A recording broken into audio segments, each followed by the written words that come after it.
Cuba est revenu. Je tiens ma promesse de tirer, dès ce second recueil, l'histoire du recours de l'audience à Cuba.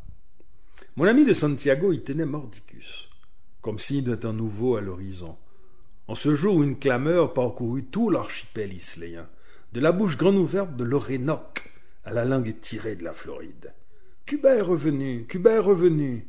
scandaient les écolières qui, de toutes les cours de récréation, de Trinidad aux Bahamas, avaient vu passer le long de l'arc antillais la grande île voûtée.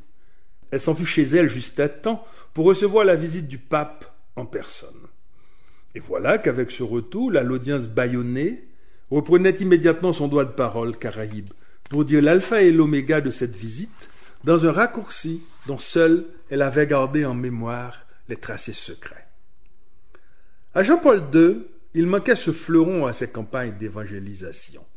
Et à Castro, il fallait un signe d'ouverture pour conjurer l'étranglement.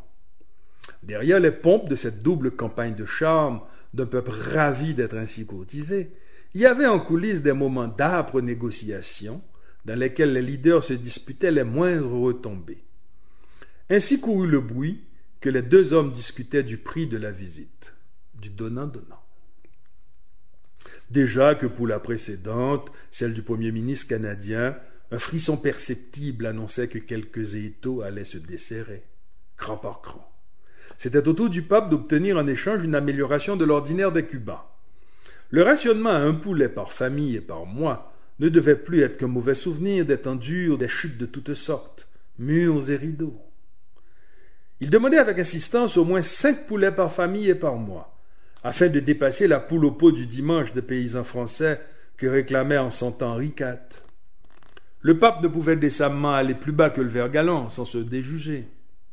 L'argument porta, et cette priorité au relèvement de la diète fut finalement acceptée, avec en plus le retour de la messe de minuit annuelle pour célébrer la naissance de l'homme-dieu, et une procession sans entrave à la fête-dieu pour faire le compte.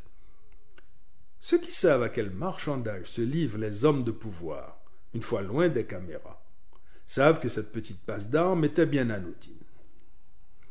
Le courant était continu entre ces deux hommes de la même génération, l'un et l'autre en fin de parcours, et l'on sentait bien qu'ils ne se quitteraient pas sans quelques secrètes confidences d'état de dernière minute, comme geste d'estime réciproque.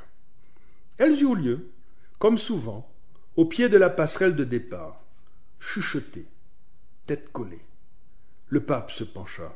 « Tu sais, fidèle, Dieu n'existe pas. » Et ce dernier de lui répondre « Tu sais, Carole, les poulets non plus. »